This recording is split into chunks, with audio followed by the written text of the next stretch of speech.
SC ST ગુજરાતમાં મતદાન કરી શકે છે, પરંતુ મતદાન કરનાર વ્યક્તિને સરકારશ્રી જાતિ પ્રમાણપત્ર આપી શકતા નથી, જેના વિરુદ્ધ શક્તિ સેના દ્વારા આપવામાં આવ્યું આવેદન। શક્તિ સેના ચેરિટેબલ ટ્રસ્ટ હવે ગુજરાત સરકારની બેદારી તલવારની નીતિ સામે સંપૂર્ણ લડત આપવાના મૂડમાં જોવા મળી રહ્યું છે, પરંતુ જો જવાબદારી રાજ્યના માથે જાય તો ગુજરાત સરકાર દ્વારા જાતિ પ્રમાણપત્ર માંગવામાં આવે તો 1960 અને 1978માં ગુજરાતમાં સ્થપાયેલ કાયમી વસવાટના પુરાવાની માંગણી કરી જનતાને મૂર્ખ બનાવે છે। લોકોને પડી રહેલી આ મુશ્કેલીઓના કારણે શક્તિ સેના ચેરિટેબલ ટ્રસ્ટ સરકાર સામે જોરદાર જવાબ ઉઠાવ્યો છે। શક્તિ સેવા ચેરિટેબલ ટ્રસ્ટ અને શક્તિ સેના સંગઠન ઓલ ઇન્ડિયા પેન્થર સેના દ્વારા 27/6/2024ના રોજ સુરત શહેર કલેક્ટર કચેરી અને સામાજિક ન્યાય અધિકાર વિભાગમાં એક આવેદન આપવામાં આવ્યું હતું કે જે ગુજરાત રાજ્યમાં આપણા એસસી એસટી સમુદાયના લોકોએ જાતિ પ્રમાણપત્ર આપવામાં આવતું નથી। જો આપવામાં આવે તો પણ તેના પર પરપ્રાંતીય સિક્કો લગાવવામાં આવે છે, જેના કારણે અમારા બાળકો સરકારી નોકરી કે શિક્ષણ મેળવી શકતા નથી અને સરકારી યોજનાઓનો લાભ મેળવી શકતા નથી। લાખો પરિવારો સુરત ગુજરાતમાં 50 વર્ષથી વધુ સમયથી રહે છે, તેમ છતાં ગુજરાતમાં અમને અમારા લાભોથી વંચિત રાખવામાં આવી રહ્યા છે। આ મુદ્દે શક્તિ સેનાની યુવતીઓ અને આગેવાનોએ ભેગા મળીને શ્રી કલેક્ટરને આવેદનપત્ર પાઠવ્યું હતું, જેથી કરીને તેઓ અમારો સંદેશ ગાંધીનગર ગુજરાત સુધી લઈ જાય અને આ પ્રયાસ માટે અન્ય સમાજના આગેવાનો પણ આ અમારા સમાજને સમર્થન આપવામાં આવ્યું હતું। શક્તિ સેનાના રાષ્ટ્રીય અધ્યક્ષ માનનીય સીએમ સોનવણેજીના નેતૃત્વમાં હવે અમે આ અભિયાનને ગુજરાત વિધાનસભામાં લઈ જઈશું અને તેને અમારા અને અમારા બાળકોના હકો માટે લઈ જઈશું।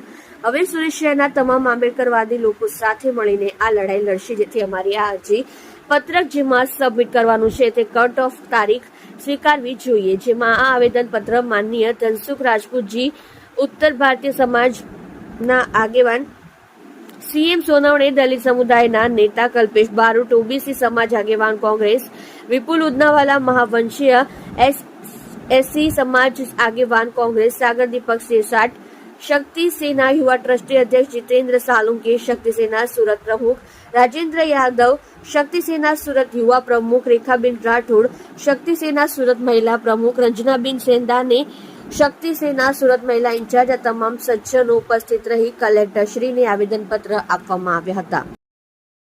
તમે જોઈ રહ્યા છો કેપી ન્યૂઝ ચેનલ રફીક શેખની સાથે। मेरा नाम सीएम सोनवणे, शक्ति सेना राष्ट्रीय अध्यक्ष, बहुजन समाज युवा आगेवान। आज सूरत शहर कलेक्टर कचहरी में आवेदन पत्र देने का कारण यही है कि गुजरात में जन्मे हुए युवा बच्चे, हमारे माता पिता जिनका यहाँ पे जन्म होने के बावजूद भी हमें गुजरात की सुख सुविधा लाभ नहीं मिल पाते, उसका कारण है जातीय प्रमाण पत्र। हमारे बच्चों को स्कूल के अलावा सरकारी नौकरियों में, लाभों में सरकारी, यहाँ पे भी हमें जातीय प्रमाण पत्र की वजह से रोक दिया जाता है। जब हम जातीय प्रमाण पत्र के लिए सामाजिक न्याय अधिकारी के पास जाते तो वो 1998 का ठहराव दिखाते कि 1960 में गुजरात महाराष्ट्र अलग हुआ था, उसका डॉक्यूमेंट लेके आओ। लेकिन गुजरात सरकार के पास 1960 से लेकर 1981 तक खुद की कचहरी नहीं होने की वजह से भी हमें काफ़ी दिक्कतें हुई है। तो उनके पास डॉक्यूमेंट नहीं है तो हमसे क्यों डॉक्यूमेंट मांगा जाता है? और जबकि सूरत शहर के अंदर 2 से 3 बार महापूर आ चुका है, रेल आ चुकी है, जिसमें हमारे भी डॉक्यूमेंट नष्ट हुए। तो सरकार से हमारी इतनी अपील है कि पिछले 30 सालों से जो व्यक्ति गुजरात में रहन बसेरा कर रहे, जिनका जातीय प्रमाण जन्म हुआ है, यहाँ पे एजुकेशन हुआ, वैसे लोगों को कट ऑफ डेट के नियम से उनको जातीय प्रमाण पत्र देने का परिवर्तन करे, यही हमारे सरकार से निवेदन है। नहीं तो हम रास्ते पे उतरेंगे, विधानसभा जाएंगे, हाईकोर्ट जाना तो हाईकोर्ट, सुप्रीम कोर्ट जाना तो जाएंगे, लेकिन लड़ेंगे, हम अपना हक लेके रहेंगे। जय भीम, जय संविधान, जय भारत।